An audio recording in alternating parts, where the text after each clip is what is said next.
കഥവൊന്ന് തുറക്കേ. മോളെ എഴി.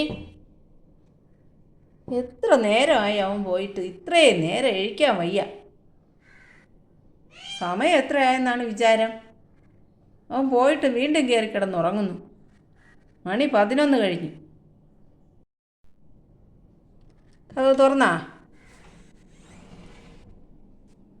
എന്തോന്ന് കിടക്കുന്നത്? എവിടെ പോയി? ബാത്റൂമിൽ പോയോ? ഇതെന്തോന്ന്? എത്ര നേരമായി അവൻ പോയിട്ട്? ആ തുണികളൊന്ന് മടക്കി വയ്ക്കണമെന്നോ ഒന്നും അറിഞ്ഞൂടാ. ഈ കട്ടിൽ കിടക്കണ കിടപ്പ് രാവിലെ കിടന്നതാണ്. ഒരടുക്കും ചിട്ടയില്ല. ഇങ്ങനെയൊക്കെ തന്നെയാണോ ജീവിക്കുന്നത്? ഇനി ഒരു കുഞ്ഞുങ്ങളുമൊക്കെ ആയിക്കഴിഞ്ഞാൽ എന്ത് ജോലിയായിരിക്കും? ഇപ്പം ഇപ്പോഴേ ഇങ്ങനെ ആയ? രാത്രിയെ ഇട്ട ഫാനാണ് ഇത്രയും നേരം. ഇതിനകം കിടക്കണ കിടപ്പ് തൂക്കൂല, വാരൂല, ഒന്നും ചെയ്യൂല. എന്താ അമ്മേ, 4 മണിക്ക് എഴുന്നേറ്റതല്ലേ? ചേട്ടന് ചോറെല്ലാം കെട്ടി കൊടുത്തിട്ടല്ലേ അമ്മേ ഞാൻ ചെന്നിത്തിരി കിടന്നത്? അങ്ങനെ ഞാനങ്ങ് ഉറങ്ങിപ്പോയി. ഒരു സമാധാനം തരില്ല. നീ കാപ്പി കുടിച്ചില്ലായിരുന്നാ? ഉണ്ടാന്ന് നോക്ക്. ഉണ്ടെങ്കിൽ എടുത്ത് കഴിക്ക്, ഇല്ലെങ്കിൽ ഉണ്ടാക്കി കഴിക്ക്.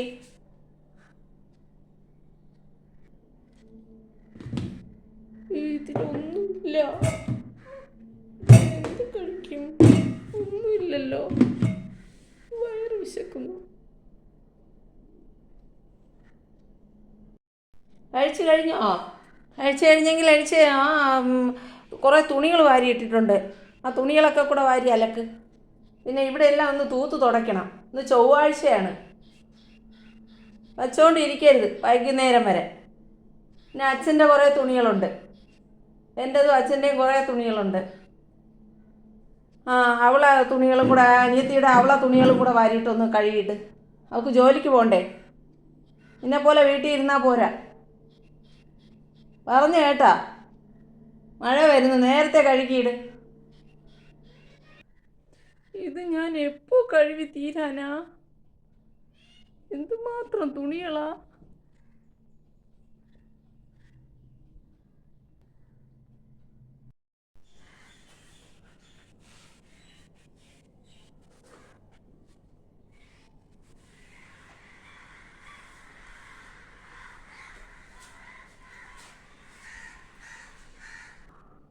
ഇതുവരെ തൂത്ത് കഴിഞ്ഞില്ലേ? എവിടെ പോയി ചൂലും വെച്ചിട്ട്?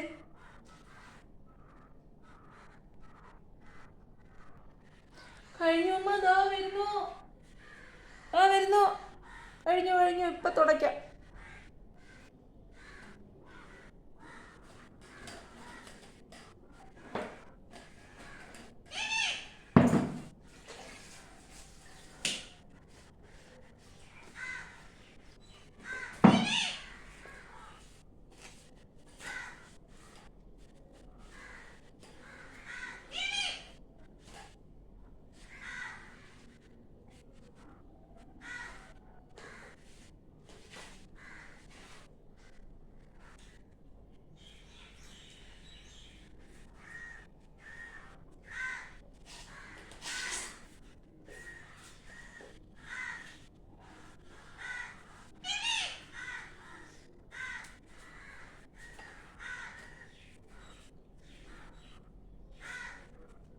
ചെയ്ത് തീർന്നില്ലേ? ജോലിയൊന്നും കഴിഞ്ഞില്ലേ?